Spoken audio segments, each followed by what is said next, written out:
ఈరోజు ఆంధ్ర రాష్ట్రంలో గతంలో ఎన్నడూ కని విని ఎరుగని రీతిలో గతంలో ఎప్పుడు ఎక్కడ దేశంలో కానివ్వండి ప్రపంచంలో కానివ్వండి మరి ఏ రాష్ట్రంలో కానివ్వండి జరగనటువంటి అవమానం భారతరత్న డాక్టర్ బిఆర్ అంబేద్కర్ గారికి ఈరోజు ఆంధ్ర రాష్ట్రంలో జరగబోతుంది. ఎలా అంటే నిరంతరం భారత రాజ్యాంగ ఉల్లంఘనకు పాల్పడుతూ రాజ్యాంగం ఇచ్చిన హక్కులను కాలరాస్తూ సొంతంగా తన రాజారెడ్డి రాజ్యాంగాన్ని రాష్ట్రంలో అమలుపరుస్తూ నిరంతరం అంబేద్కర్ గారు రాసినటువంటి రాజ్యాంగాన్ని హేళన చేస్తూ పాలన సాగిస్తున్నటువంటి జగన్మోహన్ రెడ్డి గారితోటి ఇవాళ అంబేద్కర్ గారి స్టాచ్యూ ఆవిష్కరణ జరగబోతోంది అంటే ఇంతకన్నా అవమానం మరొకటి ఉండదేమో బహుశా మహనీయుడికి. నిరంతరం దళితుల కోసం పోరాడి, దళితుల హక్కుల కోసం పోరాడి, దళితుల ఆర్థిక అభివృద్ధి, సామాజిక సమానత్వం కోసం పోరాడి ప్రాణాలు విడిచినటువంటి అంబేద్కర్ గారి విగ్రహాన్ని అదే దళితుల్ని అనగదొక్కుతూ, అదే దళితుల ఆర్థికంగా వెనకబాటుతనానికి ఇంకా వెనక్కి తొక్కేస్తూ, అదే దళితుల మీద దాడులు చేస్తూ, అదే దళితుల్ని హత్యలు చేసిన వాళ్ళని వెనక పెట్టుకొని అధికారంలో ఉంచి తిప్పుకుంటూ,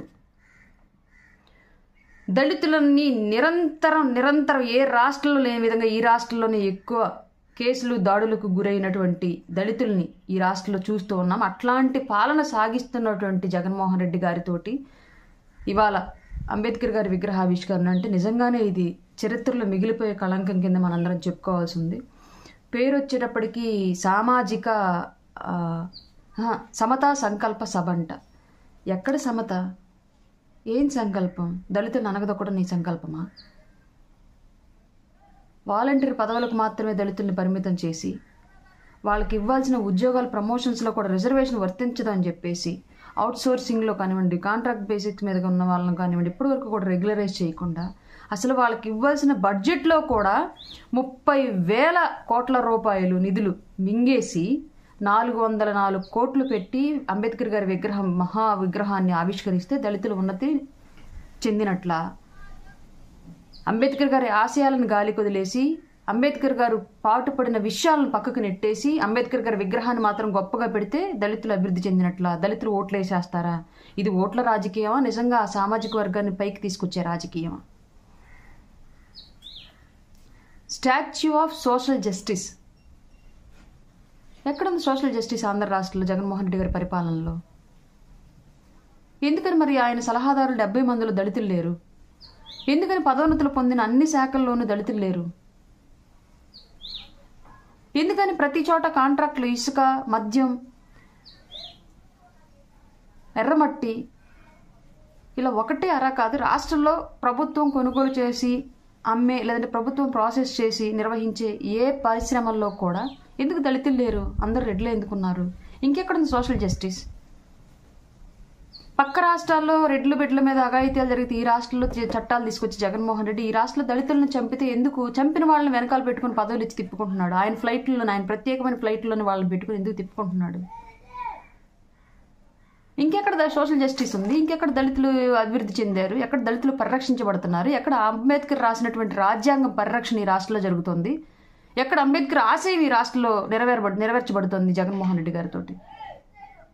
దళితులందరూ ఇవాళ ఆ విగ్రహం అంత గొప్పగా ఆవిష్కరించడం నిజంగా సంతోషకరమైన విషయం. కానీ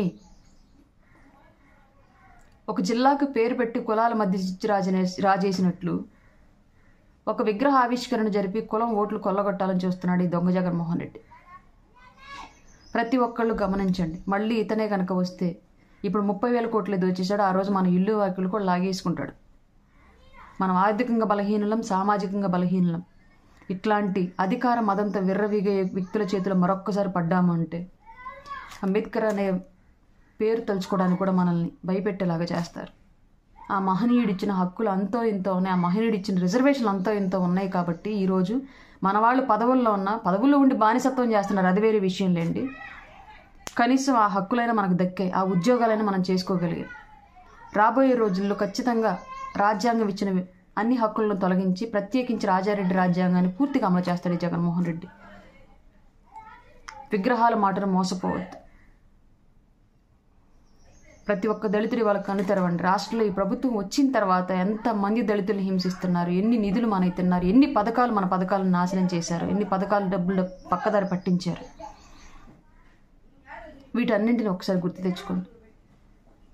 విగ్రహం మహోన్నతంగా ఆవిష్కరించడం మనందరికీ సంతోషకరమైన విషయమే. కానీ ఆ అంబేద్కర్ యొక్క ఆశయాలను మాత్రం అట్టడుక్కు తొక్కేసి మన బ్రతుకుల మీద వాళ్ళ భవిష్యత్తు నిర్మించుకున్నారు జగన్మోహన్ రెడ్డి. అట్లాంటి అవకాశం మరొక్కసారి ఇవ్వద్దని చెప్పేసి మనస్ఫూర్తిగా తెలుపుని వేడుకుంటున్నాను. నిజంగానే అంబేద్కర్ గారికి రాష్ట్రంలో జరుగుతున్న ఈ అవమానానికి నిజంగానే చింతిస్తూ ఆ మహనీయుడి మనస్సుని మరొక్కసారి క్షమించమని కోరుకుంటున్నాను.